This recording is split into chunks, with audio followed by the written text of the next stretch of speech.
கோவை மாவட்டம் வால்பாறை அருகே சரக்கு வாகனம் கவிழ்ந்து ஏற்பட்ட விபத்தால் அப்பகுதியில் 2 மணி நேரம் கடும் போக்குவரத்து பாதிப்பு ஏற்பட்டது. இந்த விபத்தில் அதிர்ஷ்டவசமாக உயிர் சேதம் ஏற்படாத நிலையில் வால்பாறை போலீசார் விபத்து குறித்து விசாரணை மேற்கொண்டு வருகின்றனர்.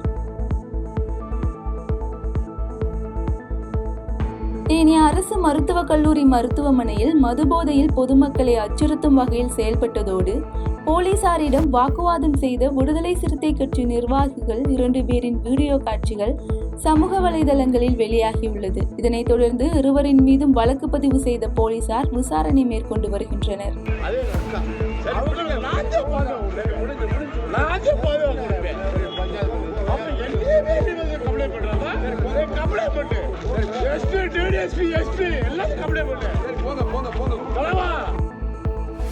திருவாரூர் மாவட்டத்தில் உள்ள அரசு மருத்துவக் கல்லூரி மருத்துவமனையில் 5 பேருக்கு டெங்கு காய்ச்சல் உறுதியாகியுள்ள சம்பவம் பொதுமக்களிடையே அச்சத்தை ஏற்படுத்தியுள்ளது. இதனைத் தொடர்ந்து காய்ச்சல் வந்தால் உடனடியாக அருகில் உள்ள அரசு மருத்துவமனையில் சென்று சிகிச்சை பெற மருத்துவர்கள் அறிவுறுத்தி வருகின்றனர்.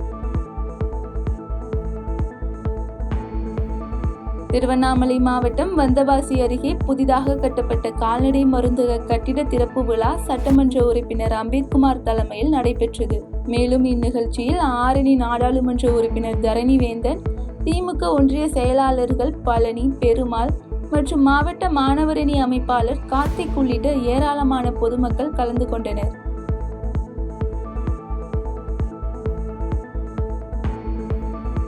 நீலகிரி மாவட்டம் உதகையில் நடைபெற்ற மாற்றுத்திறனாளிகள் குறைதீர்க்கும் நாள் கூட்டத்தில் மாற்றுத்திறனாளிகள் நலத்துறை சார்பில் 19 பயனாளிகளுக்கு நலத்திட்ட உதவிகள் வழங்கப்பட்டது. மேலும் மாவட்ட ஆட்சியர் லட்சுமி பவ்யா தண்ணீர் தலைமையில் நடைபெற்ற இந்த கூட்டத்தில் அரசு அதிகாரிகள் பலர் கலந்து கொண்டனர். ஸ்பெஷலி ஏபிள்டு மக்களுக்கு எல்லாருக்கும் நம்ம ஒரு ஸ்பெஷல் கேம்ப் கண்டக்ட் பண்ணிட்டோம். இன்னைக்கு கிட்டத்தட்ட ஒரு 120 பேர் இதில் பார்ட்டிசிபேட் பண்ணாங்க.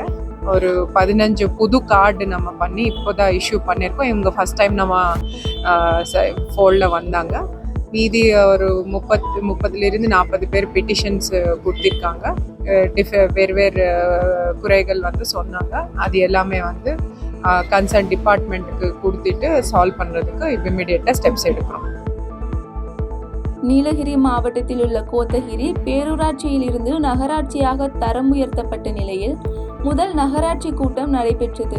இந்த கூட்டத்தில் பத்திரிகையாளர்களை செய்தி சேகரிக்க அனுமதிக்காததால் கவுன்சிலர்கள் வாக்குவாதத்தில் ஈடுபட்டதை அடுத்து பரபரப்பு ஏற்பட்டது.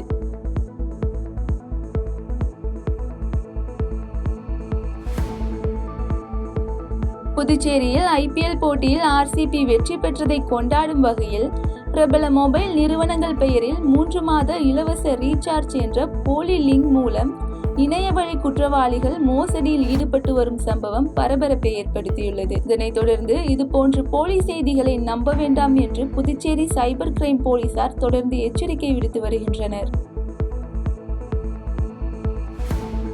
செய்திகளை உடனுக்குடன் தெரிந்து கொள்ள கீழ்கண்ட கேபிள் மற்றும் DTH நெட்வொர்க்குகளில் எம்நாடு செய்தி தொலைக்காட்சியை காணுங்கள். பாதகம் செய்பவரை கண்டால் நாம் பயம் கொள்ளலாகாது பாப்பா. மோதி மிதித்து விடு பாப்பா, அவர் முகத்தில் உமிழ்ந்து விடு பாப்பா. அண்மை செய்திகளை உடனுக்குடன் தெரிந்து கொள்ள இணைந்திருங்கள் எம்நாடு தொலைக்காட்சியுடன்.